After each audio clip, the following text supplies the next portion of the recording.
This is a lesson on the uses of factorization to solve quadratic equations, which is of the form to simplify algebraic fractions, to add or subtract algebraic fractions, and to solve algebraic fractional equations. We begin by taking a look at quadratic equations. When two factors multiply to give 0, either or both factors must be 0. Therefore, when x times y equals to 0, x is either 0 or y is 0. Similarly, when we have two factors x minus 2 times x plus 3 equals to 0, then x minus 2 must be 0 or x plus 3 must be 0. Let us now take a look at two methods of solving the equation x squared equals to 4. In the first method, we use the ordinary method where we take the square root on both sides to give us x equals to square root of 4, giving the answer 2 or minus 2. In the second method, we rewrite the equation as x squared minus 4 equals to 0. In this way, we can factorize the left-hand side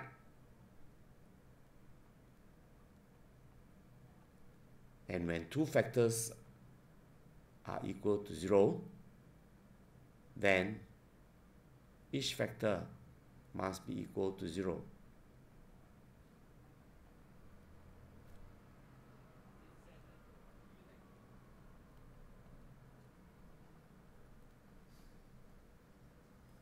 Giving us the same result as before. Let us now take a look at another example. Before we can solve the equation, we need to make sure that the right-hand side must be 0.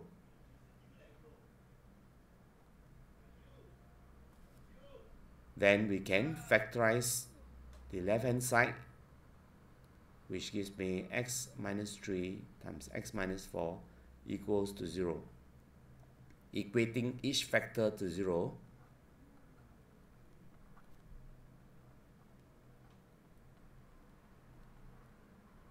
I have my solutions, x equals to 3 and x equals to 4.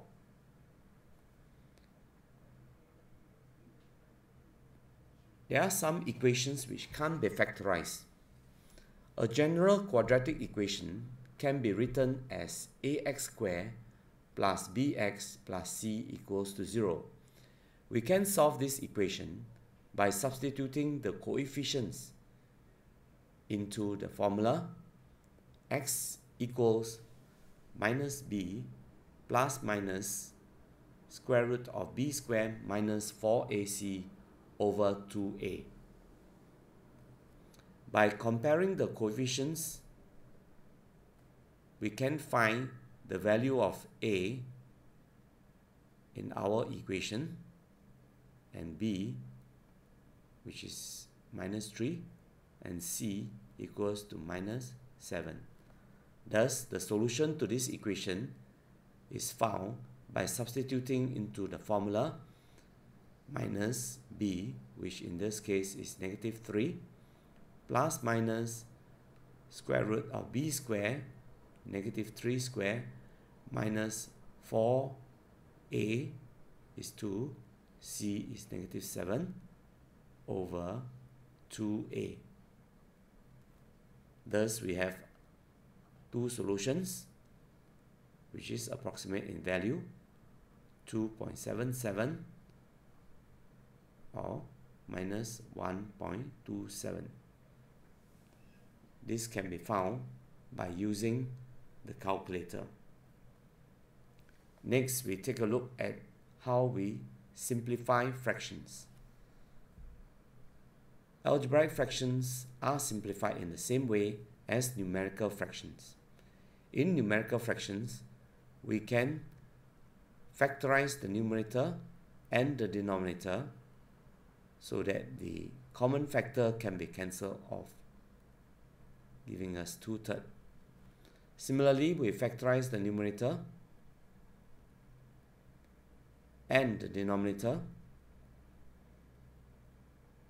and once again we cancel off the common factor, giving us the answer x over x minus 1.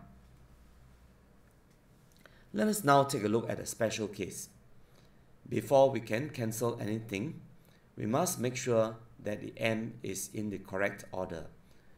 M is in front in the numerator and m is behind in the denominator. Thus, what we can do now is to factorize the denominator by taking out the negative sign so that we can reverse the order of the denominator. Next, we factorize the numerator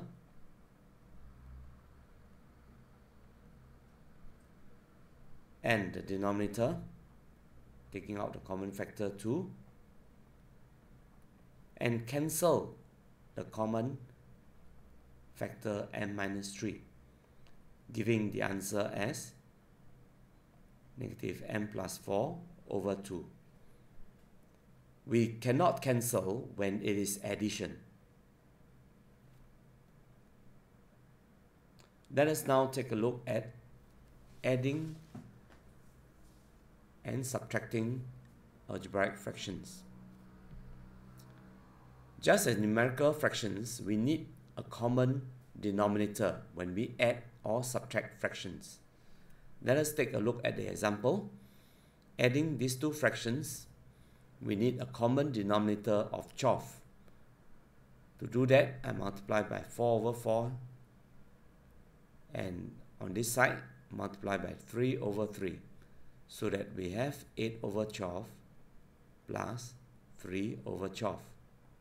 When the denominator is the same, we can add the numerator, giving us 11 over 12. Similarly, here we do not have x minus 1 in the denominator, so we multiply by x minus 1 over x minus 1. And on the other fraction, we multiply by x over x, so that we have a common denominator. Once the denominator is the same, we can put them under a single denominator and add the numerator.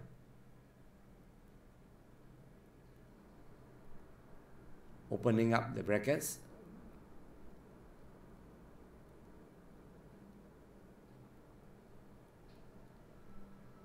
and simplifying, we have 3x minus 2 over x bracket x minus 1. Remember to leave all your answers in factorized form. Let us now take a look at a special case. The x term in the first fraction is in front and in the second fraction is behind. Once again, we need to put the x in the correct order, and this is done by taking out the negative sign from the denominator. To do that, we have to change the sign in front to negative and change the order of the denominator. Next, we need a common denominator, so we need to factorize the denominator to check for a common denominator.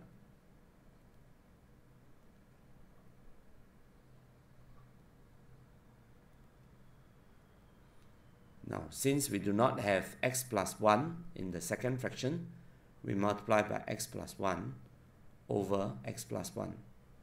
And we do not have 2 in the first fraction, so we multiply by 2 over 2. When the denominator is the same, we can put it all under a single denominator. Remember to keep everything in factorized form. Here we have 6 minus 5 bracket x plus 1. And opening up the brackets, we have 6 minus 5x minus 5 over 2 x minus 1 x plus 1, which is further simplified to 1 minus 5x over 2x minus 1, x plus 1. Remember to give your answer in factorized form. We next take a look at fractional equations. We have two methods shown here. In the first method, we have to make the left-hand side into a single fraction.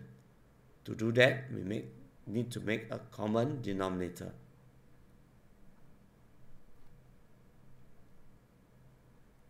We first factorize the denominator.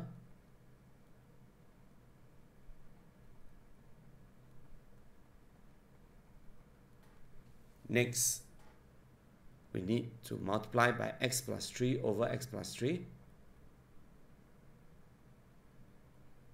so that the denominator is x minus 3, x plus 3. And the numerator is 3 bracket x plus 3 minus 2. Opening up the brackets, we have 3x plus 9 minus 2 over x minus 3, x plus 3 equals to half, which is 3x plus 5 plus 7 over x minus 3, x plus 3. Right. Next, we can cross multiply, giving us 2 bracket 3x plus 7 equals x squared minus 9. Opening up the brackets, we have 6x plus 14 equals to x squared minus 9. This can be written as a quadratic equation, x squared minus 6x minus 23 equals to 0. And factorizing the equation, we can solve for the value of x. In the second method, we multiply throughout by the LCM.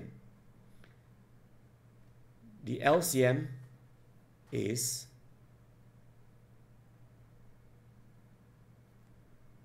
two bracket x minus 3 times x plus 3. We multiply throughout by the LCM.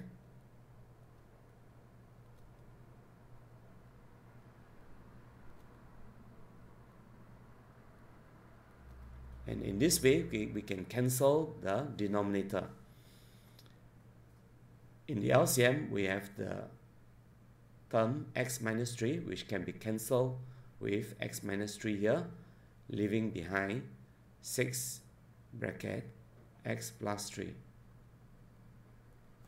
Similarly here, we can cancel out x squared minus 9, giving us 4. And in the last fraction, cancelling out 2, giving us x squared minus 9 as the remainder. Opening up the brackets, we have 6x plus 18 minus 4 equals to x squared minus 9. And simplifying this, we have the same equation, x squared minus 6x minus 23 equals to 0. And once again, we can factorize, and if it can't be factorized, then we have to use the formula minus b, which is negative 6, plus minus square root of b squared minus 4ac over 2a. And we can get our answer using the calculator.